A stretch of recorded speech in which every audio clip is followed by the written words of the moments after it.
फिर अपने पास अगला टॉपिक निकल के आता है तनुकरण।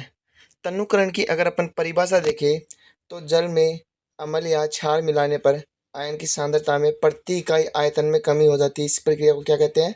तनुकरण।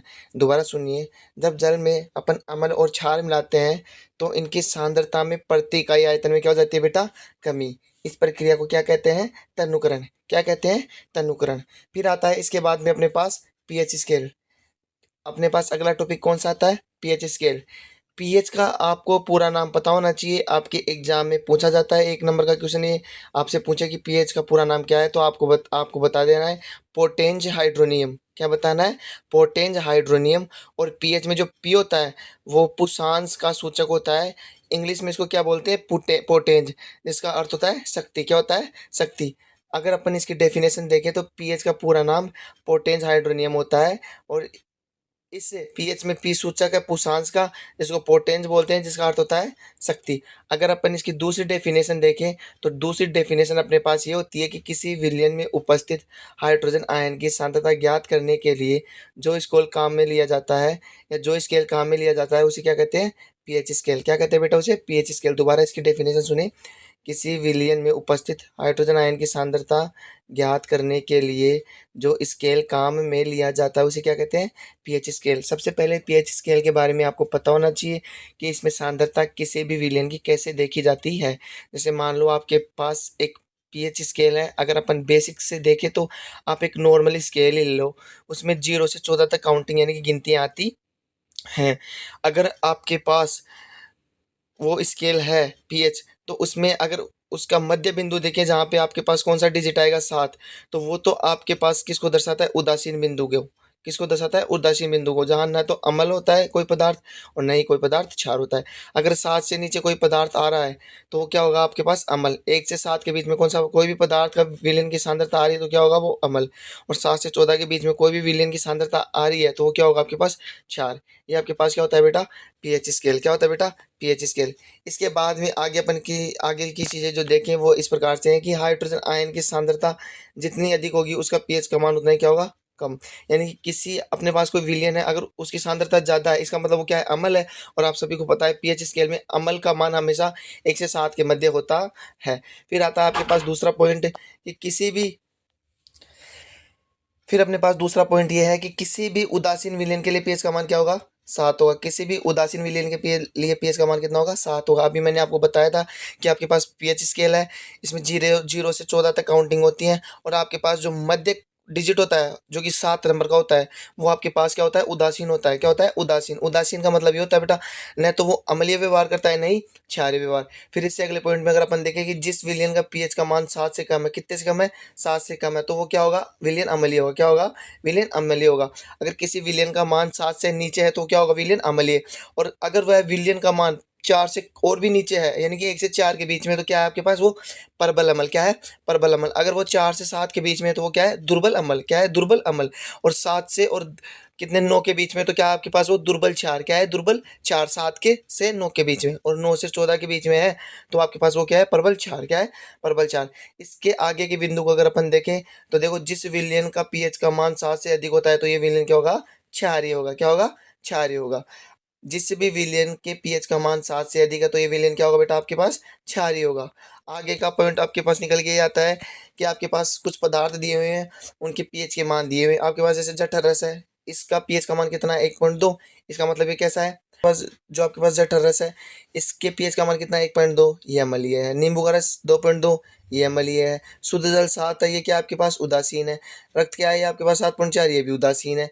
मिल्क ऑफ मैग्नीशियम ये 10 है आपके पास, ये क्या है बेटा? क्षारीय है। सोडियम हाइड्रोक्साइड ये आपके पास क्या है? प्रबल क्षार है। हाइड्रोक्लोरिक अम्ल ये क्या है? 0, ये आपके पास क्या है बेटा? प्रबल अम्ल है। इससे आगे के पॉइंट आपके पास ये है बेटा कि प्रबल अम्ल किसे कहते हैं? प्रबल अम्ल की परिभाषा क्या होती है? तो अधिक संख्या में H प्लस आयन उत्पन्न करने वाले अम्ल क्या कहलाते हैं? प्रबल अम्ल। कोई जलीय विलयन है, अगर कोई पदार्थ उसमें H प्लस आयन ज़्यादा स्रावित कर रहा है या ज़्यादा दे रहा है तो वो आपके पास कौन सा है? प्रबल अम्ल। प्रबल अम्ल का उदाहरण आपके पास क्या है? एक तो HCl, एक H2SO4 यानी कि एक तो हाइड्रोक्लोरिक अम्ल और एक सल्फ्यूरिक एसिड, हाइड्रोजन सल्फेट जिसको सल्फ्यूरिक अम्ल भी बोलते हैं। ठीक है बेटा। अब आगे का पॉइंट देखें तो हम दुर्बल अम्ल।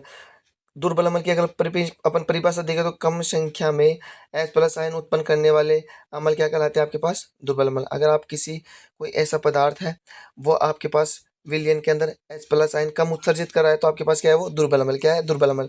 इसका एक एग्जाम्पल क्या है? एसिटिक अम्ल, जिसको अपन CH3COOH से दर्शाते हैं। ठीक है।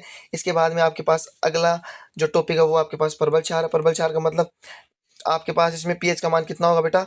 10 से ऊपर होगा। कितना होगा? 10 से ऊपर या 10 होगा। तो वे क्षार जिनका जलीय विलयन में पूर्णतः आयरन हो जाता है उसे परबल क्षार कहते हैं। यानी कि वे पदार्थ जो जलीय विलयन में OH माइनस आयन ज्यादा देते हैं वो आपके पास क्या कहलाते हैं?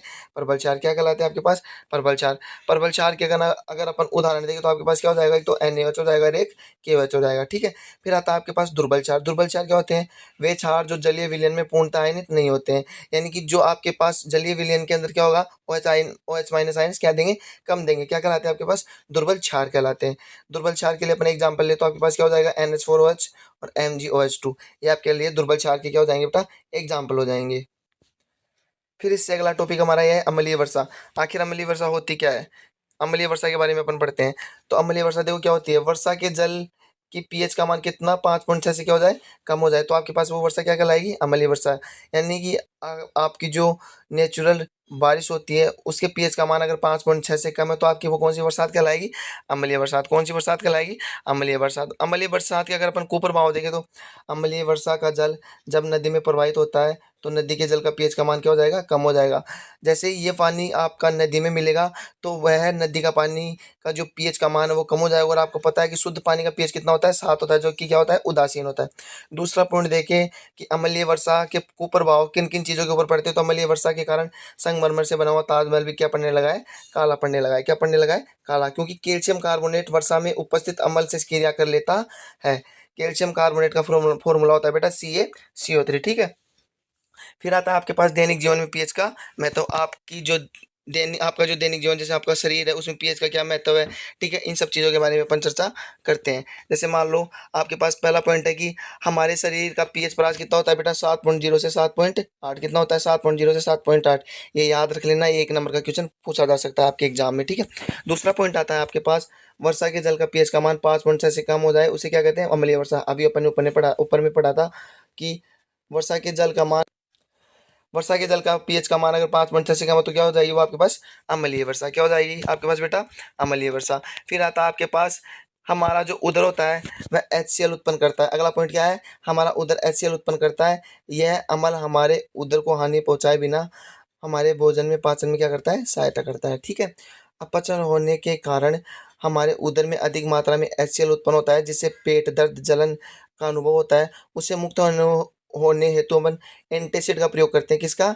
एंटासिड का। ये याद रखना, एक नंबर का क्वेश्चन आएगा कि जैसे आपके पेट में अपच वगैरह होती है तो आप कौन सी मेडिसिन या कौन सी दवाई या कौन सा ऐसा पदार्थ लेते हो जिससे आपको आराम मिलता है? तो आप बताओगे उसको एंटासिड। जो आपके पास क्या होता है? क्षार होता है। क्या होता है बेटा? क्षार होता है। आपके पास अगला पॉइंट है कि मुंह के पीएच का मान 5.5 से कम होने पर दांतों के अंदर जो आपके पास मजबूत इनेमल की परत होती है वो क्या होती है? संक्षारित होने लगती है। आपने देखा होगा कई बार कि आप लगातार कई बार ब्रश नहीं करते हो, कोलगेट नहीं करते हो तो आपके मुंह में हल्की हल्की दांत के टुकड़े टूट कर मुंह में आने लग जाते हैं। तो वो क्या होता है बेटा? इनेमल की परत धीरे धीरे क्या होने लगती है? नष्ट होने लगती है। क्या होने लगती है? नष्ट होने लगती है। इसके बाद में आपके पास अगला पॉइंट आता है मधुमक्खी का डंक मेथनोइक अम्ल छोड़ता है। आपके पास एक नंबर का क्वेश्चन आ सकता है कि मधुमक्खी का डंक कौन सा अम्ल छोड़ता है? तो आपको आंसर देना है मेथेनोइक अम्ल। ठीक है बेटा। इसके बाद में डंक मारे गए अंग में कौन सा बेकिंग सोडा जैसे दुर्बल क्षारक का उपयोग से आराम मिलता है? जैसे आपको कोई मक्खी वगैरह काट ले तो वहाँ पे आप बेकिंग सोडा का प्रयोग कर सकते हो जिससे आपको वहाँ पे तुरंत आराम मिल जाएगा। क्योंकि जब अम्ल और क्षार आपस में क्रिया करते हैं तो दोनों एक दूसरे को क्या कर देते हैं? उदासीन कर देते हैं। फिर आगे आपके पास आते हैं कि कुछ प्राकृतिक अम्ल कौन कौन से होते हैं। जैसे सिरका, इसमें कौन सा होता है? एसिटिक अम्ल। नेटल के डंक में कौन सा होता है बेटा? मेथेनोइक अम्ल। टमाटर में ऑक्जेलिक अम्ल। इमली में टार्टरिक अम्ल। नींबू में सिट्रिक अम्ल। संतरे में सिट्रिक अम्ल। और दही में कौन सा होता है बेटा आपके पास? लैक्टिक अम्ल। इसके बाद में अगर अपने पास अगला टॉपिक आता है तो वो टॉपिक होता है आपके पास साधारण नमक से बनने वाले पदार्थ। जो आपके डेली यूज में काम आने वाला जो साधारण नमक होता है जिसको आप क्या बोलते हो? सोडियम क्लोराइड, जिसका फॉर्मूला होता है NaCl। वो क्या क्या काम आता है, इससे क्या क्या चीजें बना सकते हो, कौन कौन सी आपके पास अभिक्रियाएं होती है, कौन कौन से इसमें प्रोडक्ट बनते हैं, इस सब चीजों के बारे में अपन पढ़ेंगे। तो अपने पास पहला टॉपिक निकल के आता है सोडियम हाइड्रोक्साइड। कौन सा टॉपिक? Sodium hydroxide. इसे कास्टिक सोडा भी कहते हैं। क्या कहते हैं इसे बेटा? कास्टिक सोडा भी। इसका रासायनिक सूत्र NaOH होता है। क्या होता है इसका रासायनिक सूत्र NaOH होता है, ठीक है। अब इसकी प्रक्रिया देखते हैं कि ये बनता कैसे है। सोडियम क्लोराइड के जलीय विलयन में विद्युत धारा प्रवाहित करने पर यह वियोजित, वियोजित का मतलब होता है बेटा टूटना, वियोजित का मतलब होता है टूटना, वियोजित होकर यह सोडियम हाइड्रोक्साइड उत्पन्न करता है। दोबारा सुनो, सोडियम क्लोराइड के जलीय विलयन में विद्युत धारा प्रवाहित करने पर यह टूट जाता है अपने आयनों में, और ये क्या उत्पन्न करता है, सोडियम हाइड्रोक्साइड। इसी से किसका निर्माण होता है बेटा, सोडियम हाइड्रोक्साइड का। इसे कौन सा प्रक्रिया भी कहेंगे अपन, क्लोर क्षार प्रक्रिया कहेंगे। क्या बेटा, क्लोर क्षार प्रक्रिया कहेंगे। अब अगर अपन इसकी रासायनिक समीकरण देखें तो अपन जब 2NaCl आपके पास क्या है, सोडियम क्लोराइड, जब इसको आप जल की उपस्थिति में विद्युत धारा प्रवाहित कर देते हो तो आपके पास क्या बन जाएगा, सोडियम हाइड्रोक्साइड। क्या बनेगा, और क्लोरीन गैस और हाइड्रोजन गैस, ठीक है बेटा। इसके उपयोग देखें तो अपन देखो, पेट्रोलियम के शोधन में इसका उपयोग होता है, प्रयोगशाला अभिकर्मक के रूप में होता है, साबुन, कागज, सिल्क आदि बनाने में इसका उपयोग होता है। दूसरा आपके पास विरंजक चूर्ण, क्या है बेटा, विरंजक चूर्ण। विरंजक चूर्ण देखो क्या होता है, इसका रासायनिक सूत्र क्या होता है बेटा, CaOCl2। बेटा एक नंबर का क्वेश्चन पूछा जा सकता है आपके पास कि विरंजक चूर्ण का रासायनिक सूत्र क्या होता है, तो आपको आंसर क्या देना है, CaOCl2। और जब ये अपने को प्राप्त कैसे होता है, देखो इसको ध्यान देना, अच्छे से समझना। जब बुझा हुआ चूना, बुझा हुआ चूना आपके पास क्या होगा, CaOH2, ठीक है। क्या होगा, बुझा हुआ चूना CaOH2। वह क्लोरीन Cl2 की क्रिया से विरंजक चूर्ण का निर्माण किया जाता है। अब देखो इसकी रिएक्शन है, आपके पास क्या है, कैल्शियम हाइड्रोक्साइड, जिसको आप क्या बोलोगे, बुझा हुआ चूना, जिसको अपन कैल्शियम हाइड्रोक्साइड भी बोलते हैं, जो CaOH2 बोलते हैं, ठीक है। जब इसकी अभिक्रिया अपन किससे करवाएंगे, क्लोरीन से, तो आपके पास क्या बन जाएगा, विरंजक चूर्ण। क्या बन जाएगा बेटा, विरंजक चूर्ण, जिसका फॉर्मूला होता है CaOCl2। और बाहर क्या निकल जाएगा बेटा, पानी। क्या निकल जाएगा बेटा, पानी। फिर आप इसके अगर उपयोग देखें तो आपके पिछली बार बोर्ड के क्वेश्चन एग्जाम में भी पूछा गया था कि पीने वाले जल को जीवाणु मुक्त व रोगाणु मुक्त करने के लिए कौन सा पदार्थ उपयोग में लिया जाता है, तो इसका आंसर था विरंजक चूर्ण। तो दूसरा उपयोग देखें तो वस्त्रों उद्योग में, प्रयोगशाला विक्रमक के रूप में और कागज उद्योगों में विरंजक चूर्ण का उपयोग किया जाता है। तीसरा आपके पास पॉइंट आता है बेकिंग सोडा। कौन सा, बेकिंग सोडा। बेकिंग सोडा इसे क्या कहते हैं बेटा, खाने का सोडा भी कहते हैं। क्या कहते हैं, खाने का सोडा भी। आपके पास क्वेश्चन पूछा जा सकता है कि खाने का सोडा के नाम से किसे जाना जा सकता है, तो आप आंसर क्या बताओगे, बेकिंग सोडा। इसका रासायनिक सूत्र क्या होता है बेटा, NaHCO3। क्या होता है, NaHCO3। इसका रासायनिक नाम क्या होता है बेटा, सोडियम हाइड्रोजन कार्बोनेट। क्या होता है, सोडियम हाइड्रोजन कार्बोनेट। अब इसकी अगर अपन नॉर्मल डेफिनेशन देखें तो देखो कैसे बनता है ये। कच्चे पदार्थों में सोडियम क्लोराइड का उपयोग करके इसका निर्माण किया जाता है। किसमें, कच्चे पदार्थ होते हैं आपके पास, कच्चे पदार्थ जैसे आपके पास पानी हो गया, कार्बन डाइऑक्साइड हो गई, अमोनिया हो गई, आपके पास क्या है बेटा, कच्चे पदार्थ। अगर अपन किसकी अभिक्रिया किससे करवाएंगे, सोडियम क्लोराइड से, तो आप नीचे रिएक्शन देख सकते हो। ये आपके पास NaCl है, आपके पास क्या है, सोडियम क्लोराइड है। इसकी अभिक्रिया अपन ने किससे करवाई, जल से करवा दी, कार्बन डाइऑक्साइड से करवा दी और अमोनिया से करवा दी। अपन इससे करवाएंगे तो क्या बनेगा आपके पास, एक तो NH4Cl, ठीक है, और दूसरा क्या बनेगा आपके पास, NaHCO3, जो आपके पास क्या होता है बेटा, बेकिंग सोडा। अगर अपन इसके उपयोग देखें तो आपके पास देखो, स्वादिष्ट खस्ता पकौड़े बनाने में इसका उपयोग होता है, ठीक है। पेट की अम्लता को दूर करने में इसका उपयोग होता है। अग्निशामक यंत्रों में भी इसका उपयोग होता है, ठीक है बेटा। सोडा वाटर तथा सोडा युक्त शीतल पेय बनाने में भी इसका क्या होता है बेटा, उपयोग होता है। फिर आगे आपके पास एक और पॉइंट आता है, धोने का सोडा। धोने का सोडा, इसका रासायनिक सूत्र देखो देखो बेटा क्या होता है, Na2CO3.NH2। क्या होता है, Na2CO3.NH2। अपन इसको प्राप्त कैसे कर सकते हैं, जब बेकिंग सोडा को गर्म करने पर जो सोडियम कार्बोनेट प्राप्त होता है, आप बेकिंग सोडा को गर्म करोगे, गर्म करने के बाद में आपको क्या प्राप्त होगा, सोडियम कार्बोनेट, यानी कि Na2CO3 प्राप्त होगा।